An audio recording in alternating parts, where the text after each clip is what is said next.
Hello, I'm Robbie Fowler and you're watching Redmen TV. Hello, welcome to the Redmen TV. It's the Uncensored match build-up show ahead of Liverpool's game against Chelsea at the weekend. I'm joined by the most hated man in Chelsea, Chris Pajak, John Machin and Michael Atkinson. Let's get stuck straight into it, Chris. First and foremost, I think this game's probably going to be considered part 2 of the big Rodgers gamble TM, because obviously, you know, we had Real Madrid, he made some key changes to the side. We've discussed that at length. If you want to go and watch that, go and check out the website, the Final Word Show. But it means that, well, whether it means or not, Chelsea was always in his mind during the Real Madrid game, so it's a big test for him now. Well, that's it, isn't it? I think we all realise that the priority this season is getting back in the Champions League next season for us.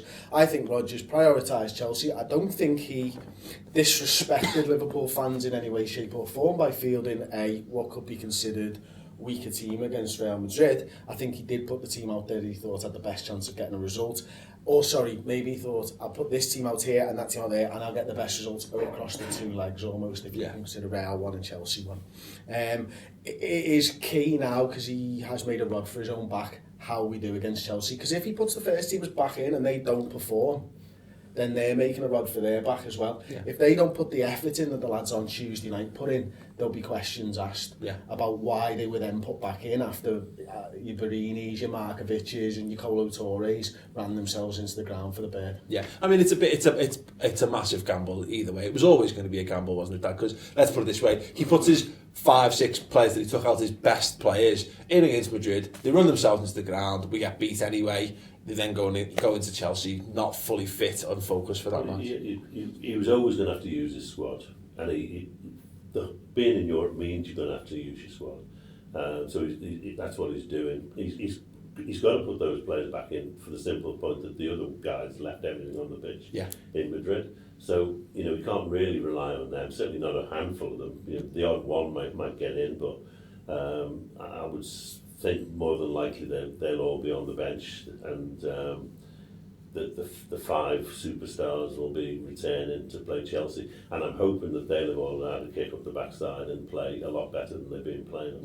I think the illusion from Rodgers was that, you know, those players, those big players, and it was mentioned, I think you mentioned it on the Final Word Show, Mike, that, you know, they're not performing. They haven't been performing for Liverpool all this season. You know, if he's done that as a kick up the arse, there is no bigger kick up the arse to the players you could give them than missing out on the chance to start against the European champions in the Bernabeu. That's what I mean. That's exactly it, mate. And I think people like the likes of Henderson and people like that will think, hang on a second, I've got to go and prove my place, because they sat there on the bench. They all watched how well that team played. Now, you hope, it's not to say that they will, but you hope that does give them the shot in the arm that they need to go, hang on a second, I know if I don't perform in this game, them lads are taking my place now. Mm-hmm. And I think it's going to be harsh on a lot of people. I don't know who he leaves out, to be honest with you. Mm-hmm. Because I think them lads, as Chris said, I mean, they did us proud. Well, I think everyone expected those to be lambs to the slaughter in the week. We're putting this shit team out with these shit players, and expecting that, you know, that it would be a dead easy decision. But it's dead right there, because, you know, there's some massive decisions for Brendan Rodgers to make off the back of that, because, you know, there's the names that he can bring back in, but, you know, sure, you know, there's another players there who maybe don't have those names, but my God, they put a shift in that for me is far more important than reputation. That's it, isn't it? I mean, look, we can all say that Barini put a shift in. Everyone here knows that Barini ran himself into the ground, but the argument will be, did he really get a goal scoring chance?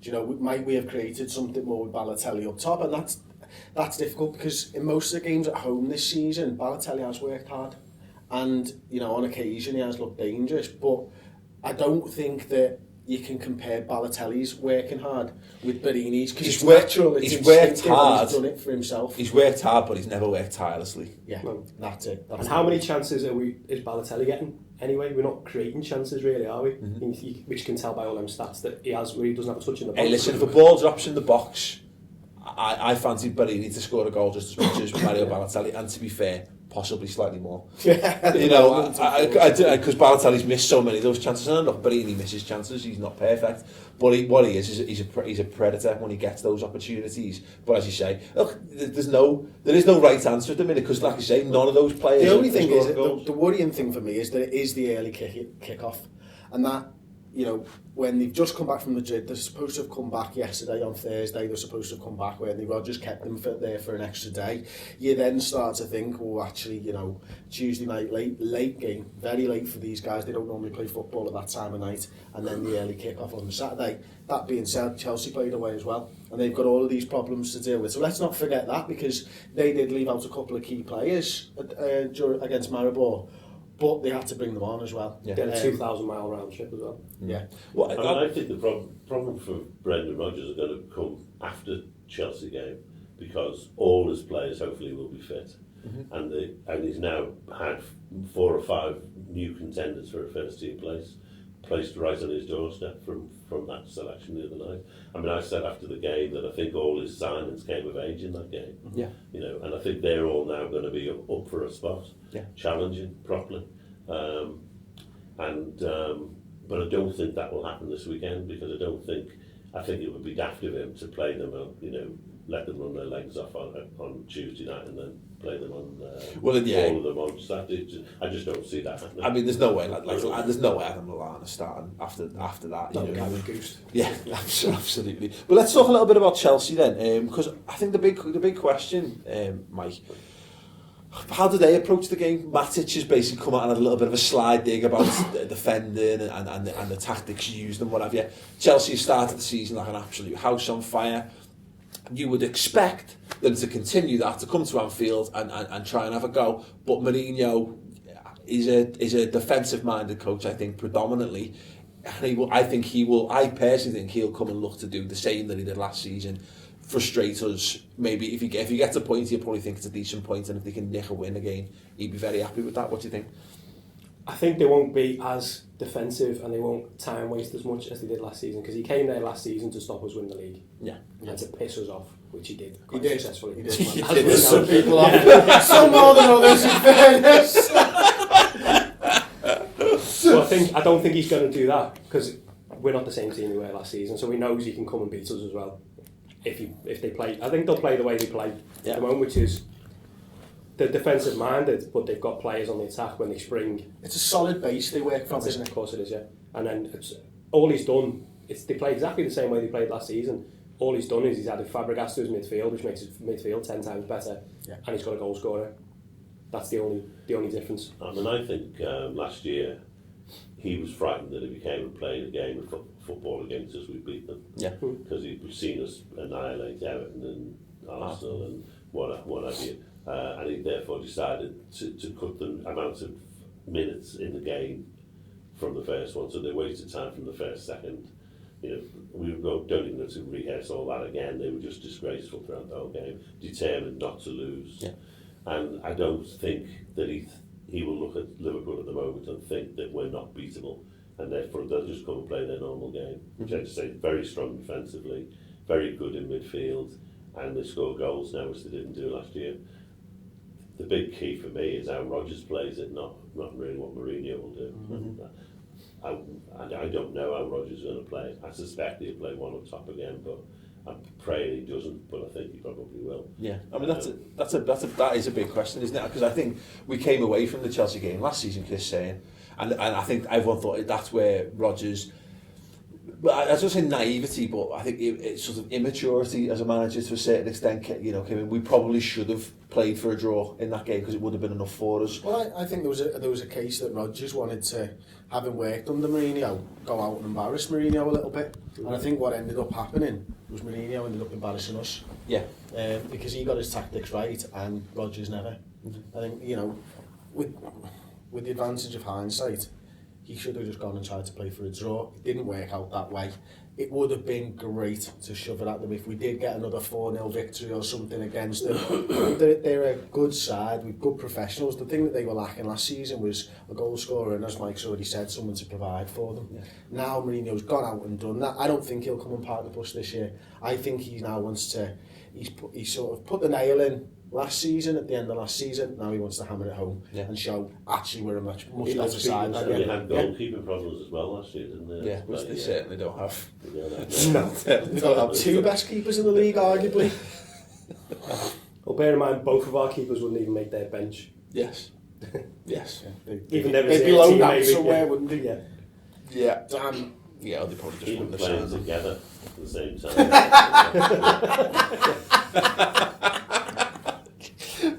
Yeah, a Mignolet Jones hybrid super keeper still wouldn't get You on can their imagine, bench. when you're Mignolet looking around, Brad Jones looking around at Mignolet, is he going to go here? No, he's not going to go here, I'm going to have to go for the ball. Brad Jones, no, if they did it on each other's shoulders, Brad Jones would be on top because he's got the better hair, hasn't he? Better hair. There's no way he'd be under a coat. Better hair and throws. But that's about it. Sorry, Brad.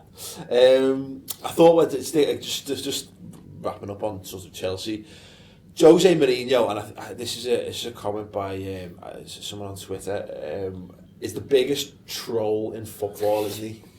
He just, especially to us. To us in particular, like he just can't help himself coming out and saying like, I would always put my best team out. This is the man, just to highlight, who didn't start his best team against Maribor as well in the Champions League. It is the gall of the man astonishes me at times. The fact that he says things and no one ever goes, hang on a minute. Bullshit. Bullshit, Jose. That's utter bullshit. You just fucking lied to us. Like. It's all over the papers and everything today that Luis Suarez's book says that in the game last year he asked their players why from the first minute were they time wasted, and the player said, well, we've just been told to by the boss. That means Mourinho actually went to them and said, look, when we're having a throw-in, all walk in the other direction so you don't have to take it. That will waste us 30 seconds. Yeah. That's what I want you to do right from the first minute. That's the one was it Ashley Cole had the ball thrown at him and he let it at his chest and dropped to the floor, and he's just like, I mean, look, again, that's why I enjoyed Mourinho more from afar. I prefer because it's funny. It's funny when you're not involved in those games, but it is like, and like I say, he takes the things that Sam Allardyce does in football to Champions League extremes. It's ludicrous. Like I just had this vision in my head of them role playing how they were going to have the game. Yeah, they probably did. Just try this. Yeah. That's Sell it more. Sell it more. Didn't go far enough. I want you to do this. No, your arms really go for it. Like you've missed it. Really go. And when you go to pick it up, just kick it with your foot. And The old Gascoigne warm-up technique. Like, yeah, absolutely. I mean, I said on the shows the other day with Steve, that Chelsea game last season was the game that took my soul as a Liverpool fan. I said I'm still convinced somewhere up there in the upper centenary stand, there's a shell of me sat there crying. I think I'm just outside Anfield. I lost my soul, but I gained a lot of Twitter followers. Yeah, it is. No, because his dignity's just Chris's dignity scattered all over Liverpool and there's bits of it everywhere. It's gone viral. I think all that said, I think most Liverpool supporters will be like me, and this will be the game we most want to win this season. Yeah, absolutely desperate. I think because I've heard other Liverpool sort of fan outlets or whatever have said like the rivalry's not. They don't have this rivalry with Chelsea. I'm sorry, I do. I fucking hate Chelsea. I genuinely hate Chelsea. I hate the club. I hate the players. I hate the fans. I'm sure there are nice Chelsea fans. There are boundary. Odds are.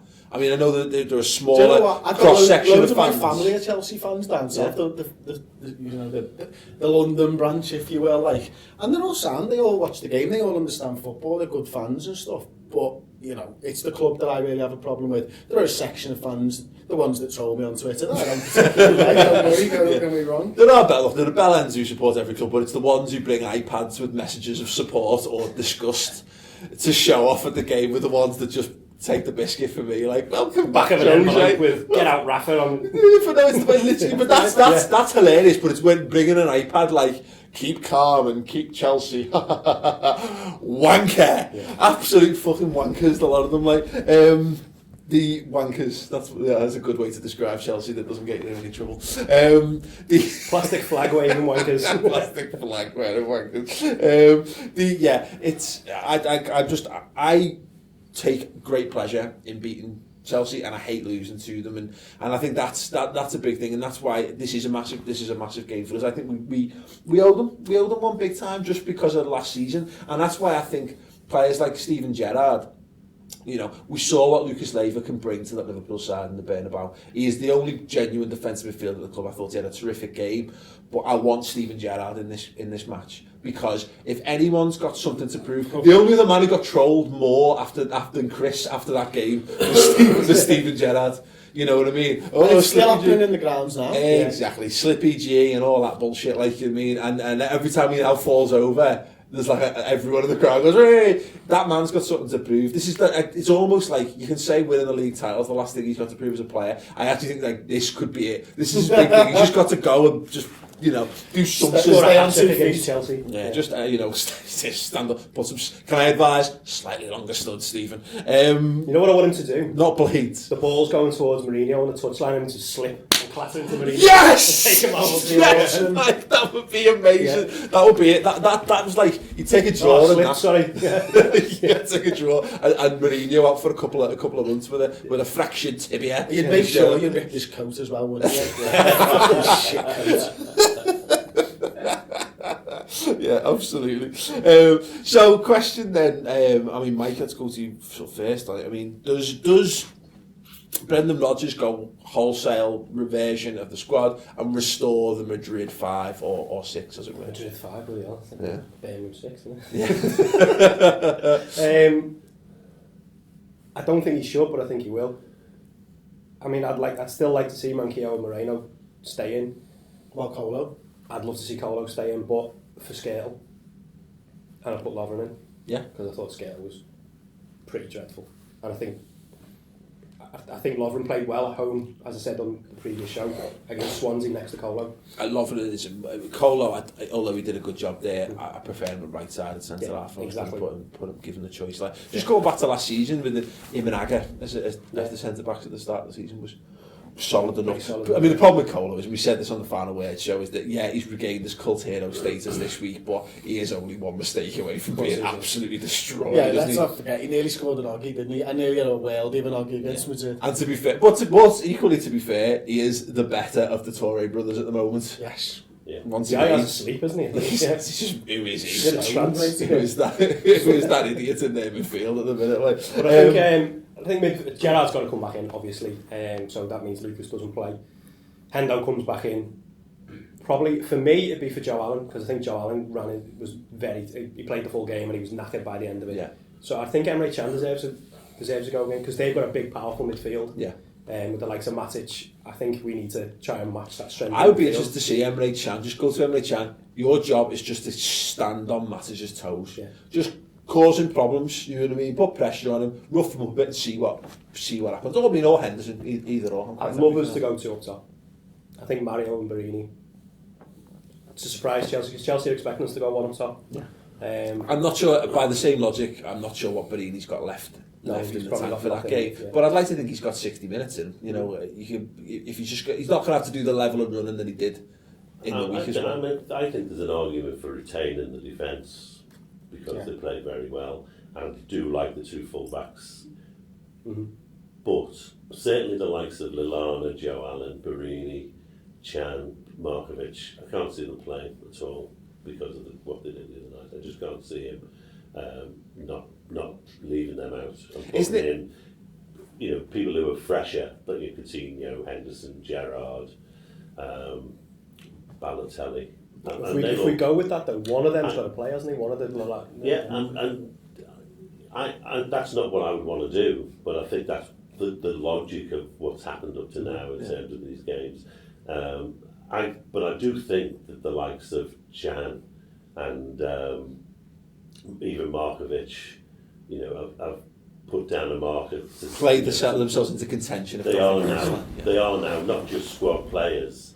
You know, they're now contenders for first teams. Yeah, I think the funniest thing about all of this, Chris, is that 4 days ago, say, we imagine we were in a position where we're going, if we put Gerrard, Balotelli, Henderson into the team, are we going to lose? Are we going to lose something? Are we going to be good enough? Are we going to be committed enough? Are we got, it's, and yet, yeah, exactly. It's completely. There was no one thought that team that we put out against Madrid could have offered anything. They were all garbage, and yet the level of performance that they show, I'm now hoping that the players who are our best players can match. Well, that's it. That level. They set the bar in Madrid. Now, they didn't set the way of the light, but they set the bar as far as effort goes to put in. Yeah. And that's what the first team was. With pace, they did pass the ball around a lot. They kept the ball and they passed between each other. They passed better than they passed all season. Yeah. But they also moved the ball quickly. Yeah. And we actually, were getting forward really quickly.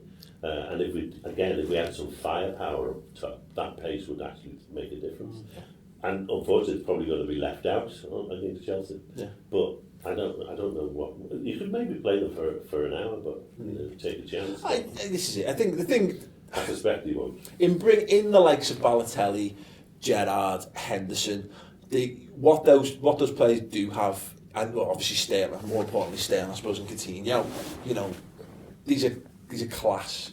Well, more players with a far greater class and far greater established class, I suppose, than some of the players in there. So the theory works that you put them in, and they should add the moments of magic that you need to beat teams of this sort of calibre. So that's what I think. That's what Brendan Rodgers will be hoping for, certainly. But we'll have to say. I'll give you what I'd do. Go for it. I'd go very much like John. I think there's an argument to make for all the defences we're playing. So I'd go Mignolet, I'd go Manquillo, Toure, Skrtel, Moreno. Then I'd play probably Henderson and Lucas. I think Lucas deserves to keep his place as well. And then maybe a 3 behind Balotelli of Gerrard, Sterling and Coutinho.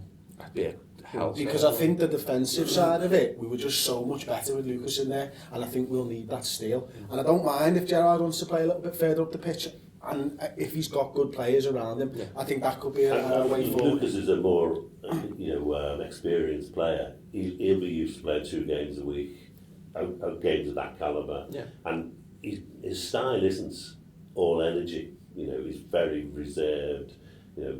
Well contained within himself, his game. So he could probably play another game. I think if anyone in that I think deserves his place, and it not just his place in the side, but in the side in that position, is Lucas Leiva. I thought he showed us what a proper defensive midfielder is meant to do in that. And although we saw when Gerrard came on the pitch, look what happened immediately. It's the cross-field passes, and they're great, and it's great to have that in your locker. But I think there's a case to be made. I think Chelsea will be more defensive, because I think Mourinho's naturally inclination is to spoil football games, and that's fine, because if it works, it works. You can't argue with his results. But if they do play deep, they'll target Steven Gerrard if he's playing, and I think they could make a mockery of him. I'd put him behind the front, like Chris says there, because we saw it against West Brom. If teams are going to play that, you want someone of his quality with the little passes and the little give and goes. I want him around the edge of the penalty area where he can really hurt Chelsea, and if he can get a goal as well, and do that to old shitcoat, then I think that should be the game plan, certainly. I think there's an argument for Barini play, but I don't think he will. If he goes 2 up top, Barini deserves to be in there based on at least 60 minutes. We should go 2 up top, because we should try and win the game, but I really don't believe he will, and it's a shame. But I wouldn't be surprised if we did like a similar-ish to Real Madrid. You know what I mean? A 4-5-1 again, although a slightly more attacking variation because we're at home. But I think again it's important that we're compact, because they've got so much quality in that side, more so than last year, that they, similar to Real Madrid, Fabregas, I think if you play Gerrard in that deep line playmaker role, Fabregas will have a field day. And that's why I think it's important for Lucas to play there. Hazard is still playing out of this world, and you can't afford to allow players like him to run free. Yeah. No. I worry big time about Hazard, Oscar and Fabregas against Gerrard as deep line midfielder. Yeah. Look, we need a big, I think the most important thing, we need a big performance. This is that game. After everything that's gone on this week, Brendan Rodgers in particular, because I want vindication for Brendan Rodgers. Because I think some of the criticism he's getting is really unfair. We're actually going to talk a little bit more about the criticism and the way people are very small. I'm convinced very, very small, and mostly Manx posing as Liverpool fans contingent tearing against Brendan Rodgers. We're going to be discussing that on the Friday football show on the redmentv.com, so go and check that out. It's free for a month. But we need a big performance from the players. And the players need to go out there and they need to go and there's 5 or 6 players there who need to prove their worth to Liverpool after being binned off, and this is the perfect opportunity to do it, because we need to stop the rot in the league to a certain extent. So it's going to be down fans to need to turn up on the day as well. Absolutely. Big time, and they will do. And we will. And let's just hope this is the last Liverpool game we talk about without Daniel Sturridge. Because we've got an international break after this. That'd be a dream, a dream on a par with Colin Pascoe's legs. Like, let's have some score predictions then, Mike. I think it's going to finish up. I think Rodgers will be vindicated and we'll win 2-1. Okay. 2-1. 1-0 to the pool. Yeah, I'm going to go with 2-1, because we only ever had to lose 1-0 or win 2-1. So it's fine, I can't predict the loss. So there you go. Let's leave score predictions in the comments. What I'm most interested to know from people is, like, what players do you think, of the players dropped for Real Madrid, who should come back in? So, you know, and in particular, like the likes of, does Lucas Leiva give way? You know, is there anyone in that side who you put in such a shift that they have to start? Even if it's just one player, put that player's name in the comments section underneath. Last chance as well. We haven't preloaded the graphic, I don't think, but we're going to have to do it in the edit. Well, at some point toward the end of the video. Go and vote for us in the FBA's Last Chance Saloon. The Adacho Awards are next week. We're up against Arsenal Fan TV and Full Time Devils and a whole host of other top channels. It's going to be a very, very close run thing. If you've voted already, thanks very much, but go and vote again. Just do it. Go and vote on Twitter. We'll put the graphic on the screen. Just copy that and tweet it out. We'll also be tweeting the links out and stuff in the next day or two to really give it one final push. Just do it. Look, it takes 2 seconds of your time. I'm not going to beg, because that's not my personality. I guess I'll beg. No. Let's just go and do it. It takes 2 seconds and you'll make us very happy. And if we win it, we'll dedicate it to you. Anyway, thanks very much for watching. Don't forget to give the video a big thumbs up and click the subscribe button in the corner of the screen. And check out the redmentv.com for more extended Liverpool-based chat. Fuck it, we're here, we're having a good time. That's all that matters. He puts the coat out for the team. He wears shorts when it is fucking freezing. But we don't care, cause his legs are the team.